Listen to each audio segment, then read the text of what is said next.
Olá, minhas amigas e amigos, seguidores, internautas, inscritos. Programa Três Dedos de Prosa. Todos os dias, de segundas aos domingos, incluindo feriados, ok? O noticiário e o comentário bem abalizado no jornalismo do dia a dia sob formato de opiniões. Se não são inscritos, por favor, se inscrevam. Curtam, comentem, compartilhem. Acesse o sininho para notificação de novas lives.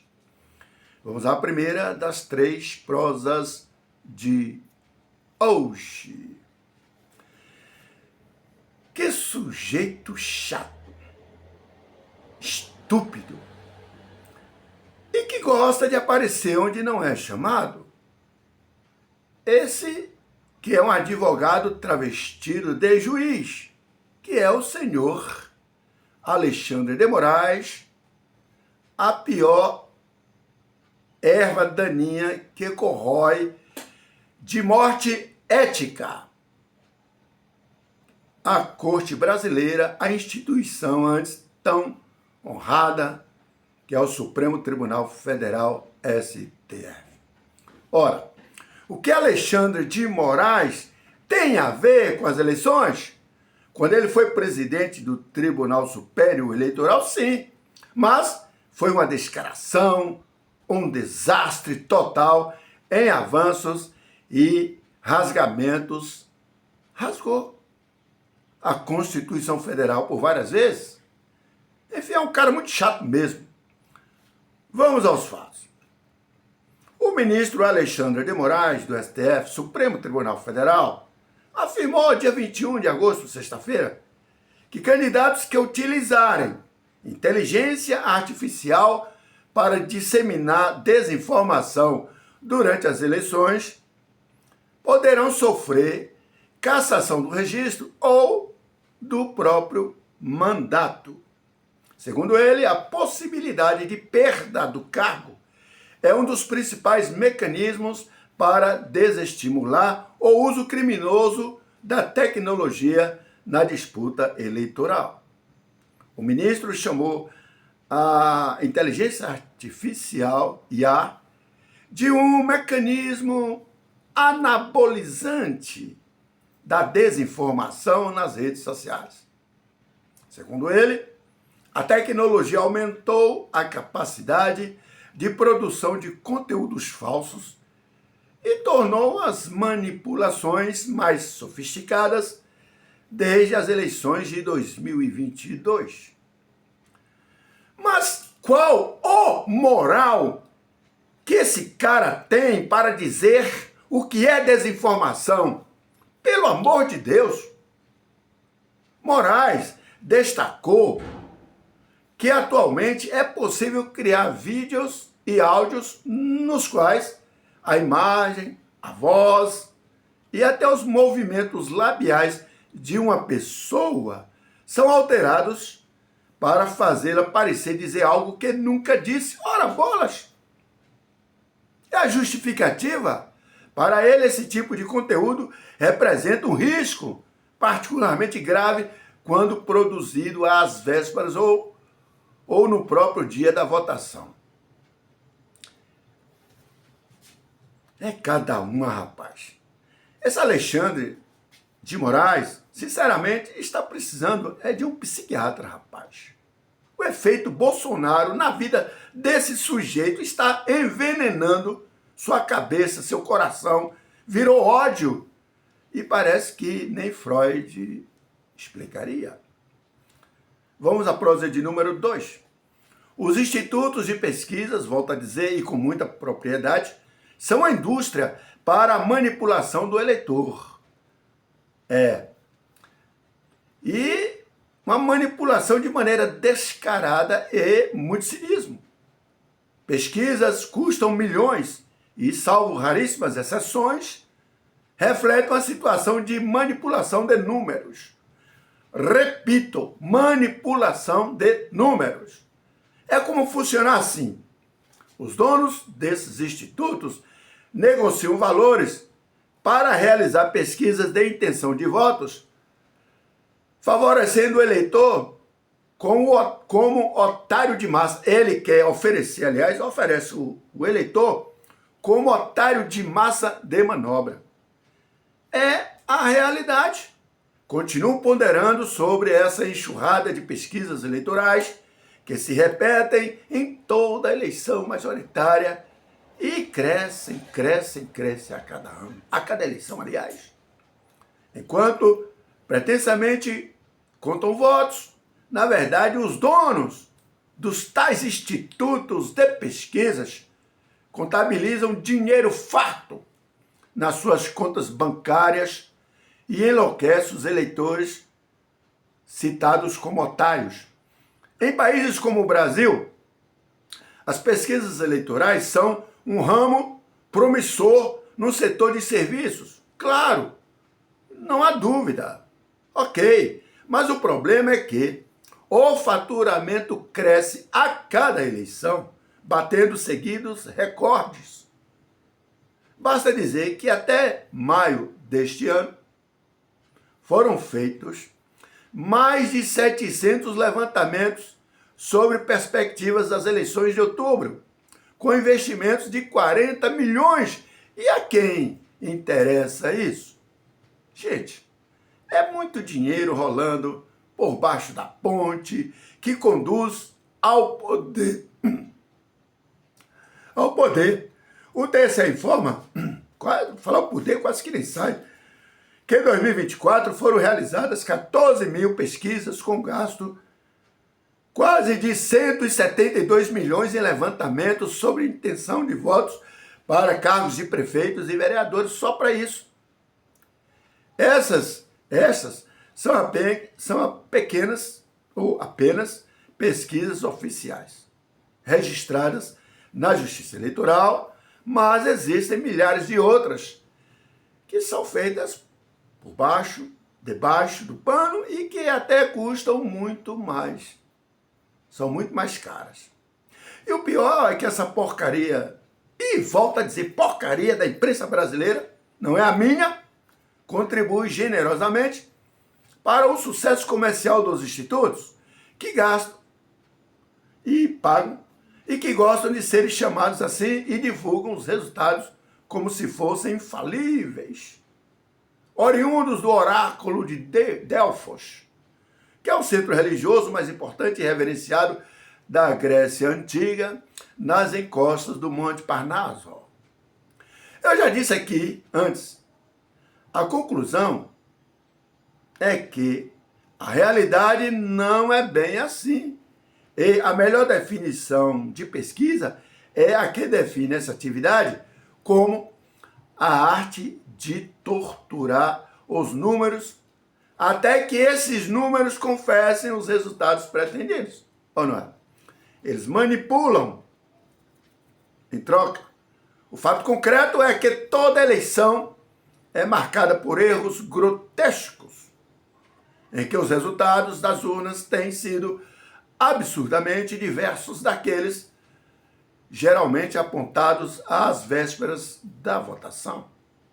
Portanto, as pesquisas têm o objetivo único de fazer o eleitor de otário manipulado, especialmente o que só vota naquele que diz acreditar que é o candidato que apresenta com margem de intenção e por isso vai ganhar falsamente manipulada aquele que está na frente, aquele que sempre é o preferido. E acaba o eleitor votando enganado pelas pesquisas.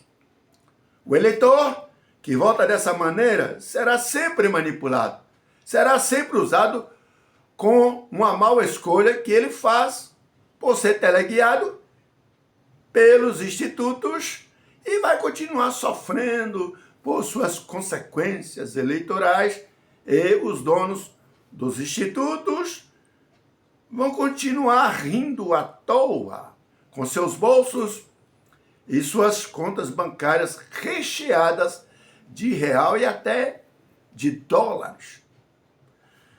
Pense nisso, viu? É claro que não são todas as pesquisas eleitorais, existem alguns institutos sérios, mas quais? Todos os políticos conhecem os institutos eleitorais, todos. E todos sabem como eles podem ser usados, manipulados, comprados, vendidos. É a realidade. E que os institutos de pesquisa sérios reconheçam o que eu falo. Porque os institutos vagabundos da bandidagem, de enganar o eleitor, chamá-lo de otário, esses vão ficar sempre chateados com o meu comentário. Mas e daí? Estou me lixando. Vamos à prosa de número 3, a última de hoje. O Conselho Nacional de Trânsito, CONTRAN, aprovou, dia 17 agora de agosto, novas regras para os procedimentos de fiscalização da Lei Seca, estabelecida pela Lei de número 11.705, de 2008.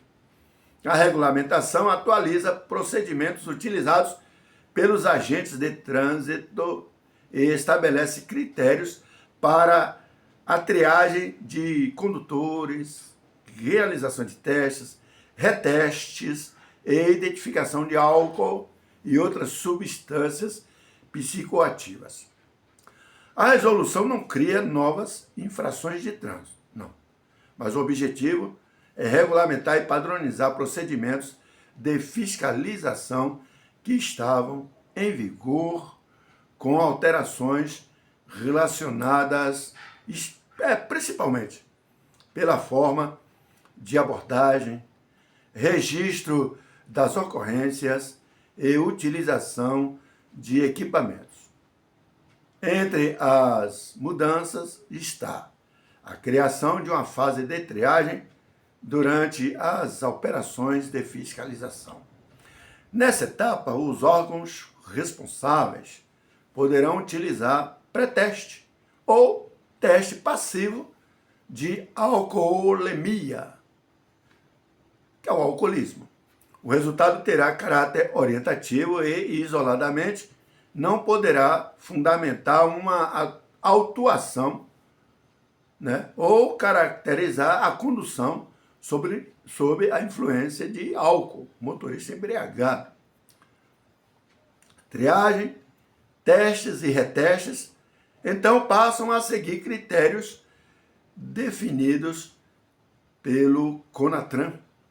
A nova regulamentação estabelece também quando deverá ser realizado um reteste de alcoolemia.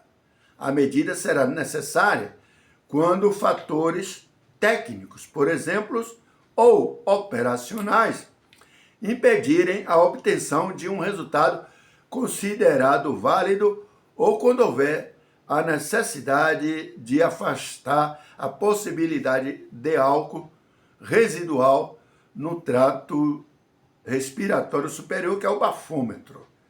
A regra contempla situações em que o motorista afirma ter consumido produtos capazes de deixar, por exemplo, temporariamente, resíduos de álcool na boca. Não significa que o cara bebeu, mas tem alguns resíduos de alguma coisa que ele usou que contém álcool, como bombons de licor, enxaguantes bucais e pão de forma. Nesses casos, uma nova avaliação deverá ser realizada posteriormente, antes de uma conclusão baseada no teste do bafômetro. Nos casos em que houver lavratura de auto de infração por alteração da capacidade psicomotora, os agentes então deverão registrar pelo menos 2 sinais observados que sustentam a constatação. A regulamentação também detalha como deverão ser registrados os diferentes enquadramentos relacionados à condução sob influência de álcool ou outras substâncias e, nesse caso, para a recusa ao exame do motorista flagrado. O etilômetro, conhecido como bafômetro, o bafômetro também conhecido como etilômetro, continuará sendo utilizado nas fiscalizações destinadas a identificar a presença de álcool. Então, essa nova resolução entrará em vigor na data de sua publicação no Diário Oficial da União, que é o DOU, conforme a previsão apresentada pela Secretaria de Comunicação do CONATRAN.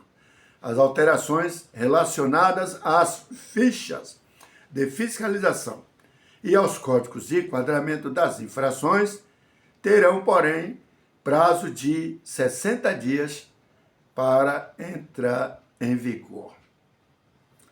Se gostaram da live, curtam, compartilhem e também comentem. Se não são inscritos, por favor, se inscrevam. Acessem o sininho para novas lives. Ao apoiar o nosso programa 3 Dedos de Prosas, você fortalece a informação de qualidade e o trabalho de fazer jornalismo com imparcialidade, seriedade, ética e muita responsabilidade. Muitos esforços e dedicação são feitos para produzir nossas matérias, nossas notícias. Portanto, façam uma doação para garantir a continuidade deste nosso trabalho. Qualquer valor é bem-vindo, a partir até de 50 centavos. Pode ser Pix para Ionélio Almeida Said ou Said, na chave 77991557484, Agência Caixa Econômica Federal. Até a próxima live.